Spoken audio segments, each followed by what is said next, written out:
சிறுகடி காசி சீரியலில் டுடே எபிசோடில் நம்ம ரேகாவுக்கு வந்து ஒரு வழியாக நலங்கள்லாம் வச்சு முடிச்சிடுறாங்க. அதுக்கு அடுத்ததாக பொண்ணையும் மாப்பிள்ளையும் மாலையங்கழுத்தமாக வந்து மணமேடையில் வந்து உட்கார சொல்கிறாங்க. அதுக்கடுத்ததாக வந்து பார்த்திங்கன்னா நம்ம மீனாவை கூப்பிட்டு தாலியை எடுத்துகிட்டு போயிட்டு எல்லார்கிட்டேயும் ஆசீர்வாதம் வாங்கிட்டு வந்துடுமா அப்படின்ற மாதிரி சொல்லி தாலியை வந்து மீனா கிட்ட வந்து கொடுக்குறாங்க. மீனாவும் ரேகா கிட்ட எதுக்காகவும் கவலைப்படாத, கல்யாணம் முடிஞ்சுதுன்னா எல்லாமே சரியாக போயிடும் அப்படின்னு சொல்லிட்டு நம்ம மெயினாக இருந்துட்டு ரேகா கிட்ட வந்து சொல்லிடுறாங்க. ரேகாவும் ஒரு வழியாக சமாதானம் ஆகுறாங்க.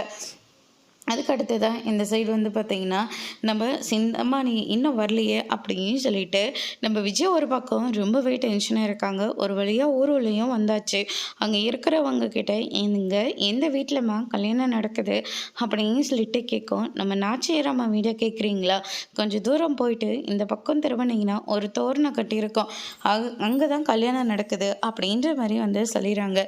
சரின்னு சொல்லிட்டு ரொம்பவே வேகமாக வண்டியை ஓட்ட சொல்கிறாரு. அதே மாதிரி அவரும் ரொம்பவே வேகமாக தான் வண்டி ஓட்டிகிட்டு வந்துட்டுருக்காங்க. அதுக்கு அடுத்ததான் இந்த பக்கம் நம்ம மீனை இருந்துட்டு அண்ணாமலைக்கிட்டேயும் பாட்டிக்கிட்டேயும் தான் முதல்ல தாலியை கொடுத்து ஆசீர்வாதம் வாங்குறாங்க. அதுக்கு அடுத்ததாக வந்து பார்த்திங்கன்னா இந்த சைடு நம்ம விஜய் கிட்ட கொடுக்குறாங்க. விஜய் இருந்துட்டு இன்னும் சிந்தாமணி வரத்துக்கு டைம் இருக்குது, அதனால் மீனவை இவங்க எல்லார்கிட்டேயும் தாலியை ஆசீர்வாதம் வாங்கினா கரெக்டாக இருக்கும் அப்படின்னு சொல்லிட்டு விஜய் இருந்துட்டு அங்கே பாரு அங்கெல்லாம் நின்றுட்டுருக்காங்கல்ல அவங்க எல்லாருக்குமே கொடு அப்படின்ற மாதிரியும் சொல்லிடுறாங்க. சரின்னு சொல்லிட்டு மீனாவும் அவங்க எல்லார்கிட்டேயும் தாலியை வந்து ஆசீர்வாதம் வாங்க சொல்லி அர்ச்சனாலாம் எடுத்துக்க சொல்கிறாங்க.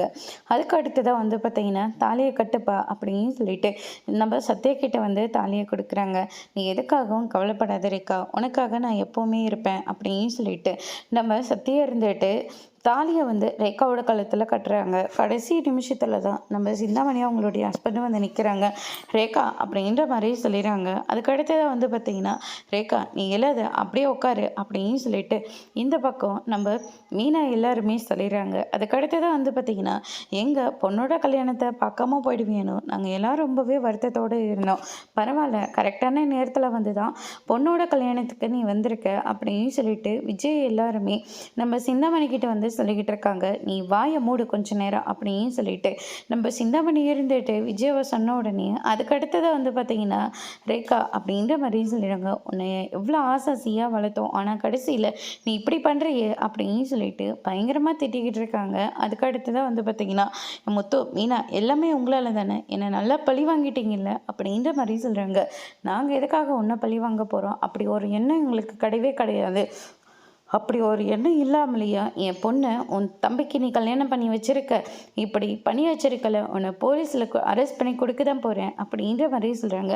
எத்தனை போலீஸ் வேணாலும் வரட்டும், எங்கள் ஊரை தாண்டி இவங்க பிரித்து வச்சிருயான்னு நாங்களும் பார்க்குறோம் அப்படின்னு சொல்லிட்டு ஊர்க்கார மொத்த பேரும் வந்து நினைக்கிறாங்க. அதுக்கடுத்து தான் அம்மா அப்பாவுக்கு நல்ல மரியாதை செலுத்திட்டோமா அப்படின்னு சொல்லிட்டு நம்ம விஜயை வந்து ரொம்பவே சிந்தாமணி கேலி பண்ணி சிரிச்சிட்ருக்காங்க. நீ வளர்த்த பொண்ணு தான், ஆனால் இன்றைக்கி நீ வேண்டான்னு சொல்லிட்டு சத்யாவோட கையை பிடிச்சாச்சு, இனிமேல் உன்னால் ஒன்றுமே பண்ண முடியாது அப்படின்ற மாதிரியே சொல்லிடுறாங்க. அதுக்கு அடுத்ததாக ஒன்றும் இல்லாத குடும்பத்தில் போய் இப்படி வாக்கப்பட்டுட்டியே அப்படின்ற மாதிரி திட்டிகிட்டு இருக்காங்க. போதுமா, ஏதோ பொண்ணோட அம்மா வச்சுன்னு சொல்லிட்டு அவங்க இவ்வளோ நேரம் நாங்களாம் பொறுமையாக இருந்தோம், தேவையில்லாமல் பேசிகிட்ருக்கே அப்படின்ற மாதிரி சொல்லிடுறாங்க. நீ ஏன் கோவில் வாசலில் 5க்கும் 10க்கும் பூ வித்துட்ருக்கவ நீ வந்து என் பொண்ணு எனக்கு சம்மந்தி ஆகலையா அப்படின்ற மாதிரியும் வந்து சொல்லிடுறாங்க. போது நிறுத்துறியா, என் பிள்ளைய ஒன்று அவளை மோசமாக வளர்க்கல, அவனும் நல்லா படிச்சிருக்கான், நல்ல வேலையில் தான் இருந்தான், ஆனால் வேலையை பொறுக்க முடியாமல் நீங்கள் தானே இந்த மாதிரிலாம் பண்ணீங்க அப்படின்ற மாதிரி சொல்லிடுறாங்க. 2 பேருக்கும் பிடிச்சிருந்தது, ஊரே மெச்சுற மாதிரி நாங்கள் கல்யாணத்தையும் பண்ணி முடிச்சிட்டோம், உன்னால் என்ன பண்ண முடியுமோ நீ பண்ணிக்கோ அப்படின்ற மாதிரி சொல்லிடுறாங்க. அதுக்கு அடுத்ததாக சிந்தாமணியால் எதுவுமே பண்ண முடியாமல் அங்கேருந்து கிளம்பி வெளியில் வராங்க. வாழை மரம் இருக்குது, அதை கோவத்தில் வேற தட்டி விட்டுறாங்க. விஜய் இருந்துட்டு பொண்ணோட கல்யாணத்தை மனசுக்குள்ளிர நல்லபடியாக பார்த்தியா, நீ மனசுக்குள்ளிர பார்த்ததை நான் உன்னை பார்த்து ரொம்ப சந்தோஷப்பட்டேன் அப்படின்ற மாதிரி வந்து சொல்லிக்கிட்டு இருக்காங்க. விஜயா உன்னை நான் சும்மா விட மாட்டேன்டி அப்படின்ற மாதிரி சொல்லிடுறாங்க. அதுக்கு அடுத்தது விஜய் இருந்துட்டு நீ எனக்கு பண்ண துரோகத்துக்கு தான் உன்னை கரெக்டான சமயத்தில் அந்த ஆண்டவனாக பார்த்து உன்னை இங்கே வர வச்சிருக்கான், நான் என்ன அந்த கூடவே இருந்து என் வீட்டை அபகரிக்க பார்த்தவ தானே நீ அப்படின்ற மாதிரி விஜயை வந்து திட்டிகிட்டு இருக்காங்க.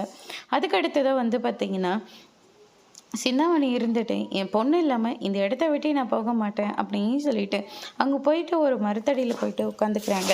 அதுக்கு அடுத்ததா அவங்க வீட்டுக்காரர் எவ்வளவோ கூப்பிடுறாங்க. ஆனா சிந்தாமணி வந்து போக மாட்டேன்னு சொல்லி ரொம்பவே பிடிவாதமா அங்க உட்காந்துக்கிட்டு இருக்காங்க. நைட் ஆயிடுது. அதுக்கு அடுத்ததா வந்து பார்த்தீங்கன்னா, இந்த பக்கம் கரெக்டான நேரத்துல நடக்க வேண்டியதெல்லாம் நடக்கணும்ல. அப்படிதானே அப்படின்ற மாரி சொல்லிறாங்க. சரி பொண்ணு மாப்பிள்ளைய ஆசீர்வாதம் பண்ணிடலாம். அவ பாலும் பழமும் எடுத்துட்டு வந்து கொடுக்க சொல்றாங்க. சிந்தாமணி இருந்துட்டு அந்த பாலை எனக்கு ஊத்துங்க அப்படின்ற மாதிரி வந்து நிக்கிறாங்க.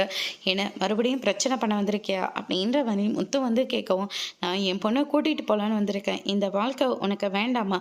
அந்த தாலியை கழட்டி தூக்கி எறிஞ்சிட்டு நீ எங்க கூட வந்துருமா அப்படின்ற மாதிரி சொல்லி கேட்டுக்கிட்டு இருக்காங்க. ஏ சிந்தாமணி, நீ எல்லாம் அடங்கவே மாட்டியா? கல்யாணம் முடிஞ்சிருச்சுல்ல, இப்போ அவங்க வாழ்க்கையை அவங்க தொடங்க போறாங்க. பொண்ணு மாப்பிள்ளையும் நல்ல மனசோட ஆசீர்வாதம் பண்ணி உள்ள அனுப்பிவிடு அப்படின்ற மாதிரியும் சொல்றாங்க. நான் ஆசீர்வாதம் பண்ண மாட்டேன், எனக்கு என் பொண்ணு வேணும் அப்படின்ற மாதிரியும் சொல்றாங்க. மூர்த்தி இருந்துட்டு, நீ வேணும்னு சொல்லிட்டு உங்க அம்மா வீட்டுக்கு கூட வராம பச்சை தண்ணி கூட குடிக்காம அங்க மரத்தடியிலேயே உட்காந்துக்கிட்டு இருக்காமா அப்படின்ற மாதிரி சொல்லிடுறாங்க. அதோட இன்னைக்கான எபிசோட் முடிச்சிருக்காங்க. இனி சிறகடிக்க ஆசை சரியில்லை. அடுத்தடுத்து என்னெல்லாம் நடக்க போகுதுன்றதை வெயிட் பண்ணி பார்க்கலாம். தேங்க்யூ.